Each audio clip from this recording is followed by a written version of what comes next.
Hello friends, आज की video में हम लोग चार्ट की मदद से समझेंगे कि रिसेशन, डिप्रेशन, कॉन्ट्रैक्शन और इकोनॉमिक ग्रोथ में क्या फ़र्क होता है।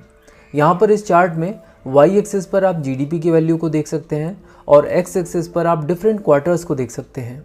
एक क्वार्टर 3 मंथ्स के बराबर होता है और इसीलिए हर एक ईयर में टोटल 4 क्वार्टर्स होते हैं। तो हमारे पास ये जो हाइपोथेटिकल ग्राफ है ये हमें लगभग 2-2.25 साल का डेटा ग्राफ की फॉर्म में दे रहा है। तो अगर हम लोग यहाँ पर ईयर 1 के क्वार्टर 1 और क्वार्टर 2 के जीडीपी पर नज़र डालें तो हम लोग इस ग्राफ की मदद से समझ सकते हैं कि जीडीपी ग्रो हो रहा है, यानी हमारी इकोनॉमी ग्रो हो रही है।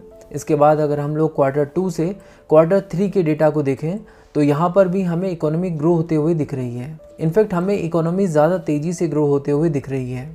इसका मतलब अगर इकोनॉमी पहले 6% से ग्रो हो रही थी तो यहाँ पर 7 या 8% से ग्रो हो रही है। इसके बाद वाले क्वार्टर में भी हमें ग्रोथ होते हुए दिख रही है, यानी जीडीपी की जो वैल्यू है वो अभी भी ऊपर की तरफ बढ़ रही है, लेकिन एक स्लोअर रेट पर।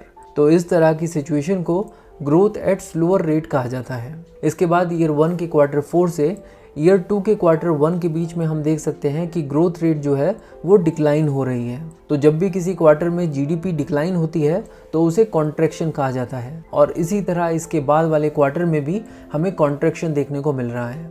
और जब भी 2 क्वार्टर्स में लगातार कॉन्ट्रैक्शन देखने को मिलता है तो ऐसे पीरियड को रिसेशन कहा जाता है, यानी 2 क्वार्टर्स के कंटिन्यूस पीरियड ऑफ कॉन्ट्रैक्शन को हम रिसेशन कहते हैं। और अगर ये रिसेशन लंबे समय तक चलता रहे तो इसे कहा जाता है डिप्रेशन, यानी longer period of continuous recession is called depression. तो इस वीडियो में हम लोगों ने इकोनॉमिक ग्रोथ, कॉन्ट्रैक्शन, डिप्रेशन और रिसेशन के डिफरेंस